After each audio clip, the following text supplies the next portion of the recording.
دوستو 10 ہجری محرم الحرام کو میدان کربلا میں حضرت امام حسین کا سر مبارک کو جب یزیدی 61 فوج نے بدن سے جدا کر دیا تو یزید کے حکم سے محمد صلی اللہ علیہ وسلم کی بیٹیوں کو قید کر لیا گیا۔ فوج یزید حضرت امام حسین اور صحابہ کرام کے جسموں کو میدان کربلا میں چھوڑ کر کوفہ کی طرف روانہ ہو گئے اور محمد صلی اللہ علیہ وسلم کے نواسے کا جسم بے یار و مددگار میدان کربلا میں پڑا رہا۔ آسمان و زمین میں ہر طرف اندھیرا چھا گیا۔ لوگوں نے سوچا کہ رات ہو گئی ہے، ہر طرف ہلچل مچ گئی۔ اس وقت آسمانوں سے خون کی بارش ہونے لگی۔ 61 ہجری محرم کی 10 تاریخ کو ایک کبوتر میدان کربلا کے اوپر سے گزر رہا تھا۔ اس کبوتر نے دیکھا کہ میدان کربلا کی گرم زمین پر حضرت علی شیر خدا کے بیٹے امام حسین رضی اللہ تعالی عنہ کا جسم پڑا ہوا ہے۔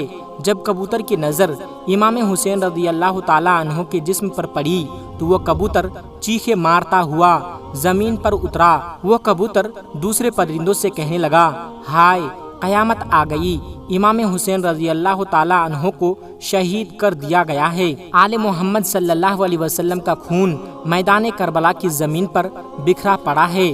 جب اس کبوتر نے اپنے ساتھیوں کو بتایا تو اس طرح بہت سے کبوتر میدان کربلا میں آ کر ادھر ادھر اڑنے لگے۔ وہ کبوتر غم حسین میں رونے لگے۔ اس سفید کبوتر نے اپنے جسم کو امام حسین کے خون سے تر کر لیا۔ وہ خون سے تر جسم کو لے کر مدینہ کی طرف اڑ گیا۔ کبوتر حضرت محمد صلی اللہ علیہ وسلم کی روضہ مبارک کے ارد گرد چکر کاٹنے لگا۔ اس کبوتر کے جسم سے خون کے قطرے گر رہے تھے۔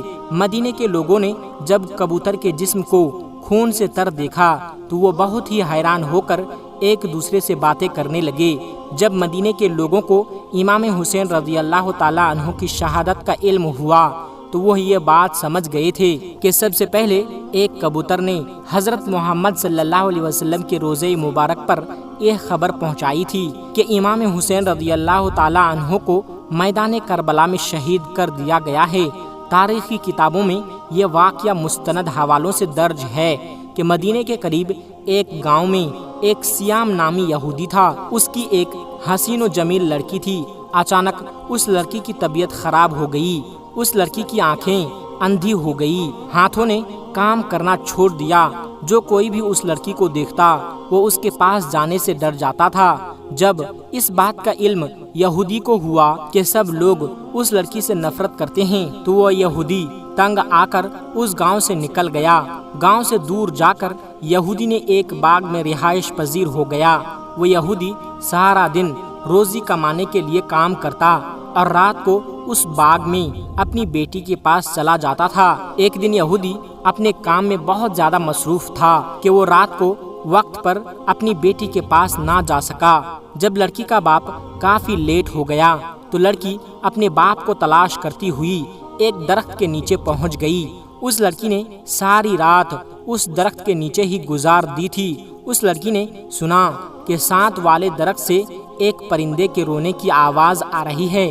اس پرندے کی آواز میں بہت ہی درد تھا کہ اس لڑکی سے رہا نہیں گیا کہ وہ لڑکی بھی اس درخت کے نیچے جا پہنچی۔ لڑکی درخت کے نیچے جا کر بیٹھ گئی۔ لڑکی نے اپنا چہرہ اوپر پرندے کی طرف کیا تو اس کبوتر کے پروں سے ایک خون کا قطرہ اس لڑکی کی دائیں آنکھ پر پڑ گیا۔ اس خون کا قطرہ اس لڑکی کی آنکھ پر پڑنا ہی تھا کہ اس لڑکی کی آنکھ امام حسین رضی اللہ تعالی عنہ کے خون کی برکت سے اس کی بینائی واپس لوٹ آئی۔ لڑکی کو اپنی دائیں آنکھ سے نظر آنے لگ گیا۔ پھر ایک خون کا قطرہ اس لڑکی کی بائیں آنکھ پر گر گئی تو وہ بھی ٹھیک ہو گئی۔ خون کی برکت سے اس کی دوسری آنکھ بھی ٹھیک ہو گئی۔ جب لڑکی کی دونوں آنکھیں ٹھیک ہو گئی تو لڑکی نے اوپر درخت کی طرف دیکھا کہ ایک سفید کبوتر درخت کی شاخوں پر بیٹھا ہوا ہے۔ لڑکی اس کبوتر کی طرف دیکھ رہی تھی کہ کچھ خون کے قطرے اس لڑکی کے جسم پر اور گر گئے۔ امام حسین رضی اللہ تعالی عنہ کے خون کی برکت سے اس لڑکی کی تمام جسمانی بیماریاں جڑ سے ہی ختم ہو گئی۔ اس لڑکی کو دیکھ کر ایسا لگتا تھا کہ جیسے اس کو کبھی کوئی بیماری ہی نہیں ہوئی تھی۔ اس کے بعد وہ لڑکی خوشی خوشی اٹھی اور اپنے باپ کے تلاش میں نکل پڑی۔ وہ لڑکی باغ سے باہر ہی نکلی تھی کہ یہودی بھی اس باغ کے قریب آ گیا۔ یہودی سے اپنی بیٹی نہ پہچانی گئی۔ اس لڑکی کو یہودی نے اجنبی سمجھا۔ یہودی نے اس لڑکی سے پوچھا کہ اے لڑکی، تو اس باغ میں تنہا کیا کر رہی ہے؟ کچھ نشانیاں بتا کر کہنے لگا کہ آپ نے میری بیٹی کو دیکھا ہے؟ میں اپنی بیٹی کو باغ میں چھوڑ کر گیا تھا، وہ باغ میں موجود نہیں ہے۔ آپ نے کسی لڑکی کو دیکھا ہے؟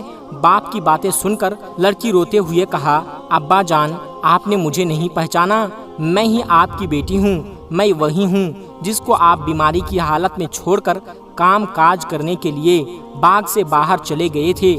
لڑکی کی حالت دیکھ کر باپ بہت ہی زیادہ خوش ہوا۔ یہودی نے اپنی بیٹی سے پوچھا، بیٹا یہ کیا ماجرا ہے؟ میں تو آپ کو بیماری کی حالت میں چھوڑ کر گیا تھا، تم کس طرح سے ٹھیک ہو گئی ہو؟ لڑکی نے سارا قصہ اپنے باپ کے سامنے رکھا۔ وہ لڑکی اپنے باپ کو بھی اس درخت کے نیچے لے گئی۔ کبوتر ابھی بھی وہاں بیٹھا ہوا رو رہا تھا۔ یہودی نے اس کبوتر سے پوچھا، اے پرندے، تیری اس درد بھری آواز کے پیچھے کیا وجہ ہے؟ تیرا سارا جسم خون سے تر کیوں ہے؟ یہ خون کس کا ہے جس میں بہت ہی برکت ہے، جس خون کی برکت سے میری بیٹی بالکل ٹھیک ہو گئی ہے؟ اللہ تبارک و تعالی نے کبوتر کو گویائی عطا فرمائی۔ کبوتر نے یہودی کو جواب دیا کہ میرا جسم جس مبارک خون سے تر ہے، یہ امام حسین رضی اللہ تعالی عنہ کا مبارک خون ہے۔ یہودی نے کہا، حضرت محمد صلی اللہ علیہ وسلم اور اس کے نواسے حق پر ہیں، اگر وہ حق پر نہ ہوتے تو ان کے خون میں اتنی برکت نہ ہوتی، میری اس بیمار بیٹی کو شفا نہ ملتی۔ اس کے بعد دونوں باپ بیٹی نے کلمہ پڑھا اور مسلمان ہو گئے۔ اس کے بعد اس نے یہودیوں کو بھی اسلام قبول کرنے کی دعوت دینی شروع کر دی۔ جب بھی کوئی اس کو اسلام قبول کرنے کی وجہ دریافت کرتا تو یہودی ان کو یہ سارا قصہ سنا دیتا۔ دوستو، یہ تھا امام حسین رضی اللہ تعالی عنہ اور سفید کبوتر کا پورا واقعہ۔ آج کی اس ویڈیو میں بس اتنا ہی، ملتے ہیں ایک پھر نئی ویڈیو کے ساتھ۔ تب تک آپ اپنا اور اپنوں کا بہت زیادہ خیال رکھیے گا۔ السلام علیکم ورحمۃ اللہ وبرکاتہ۔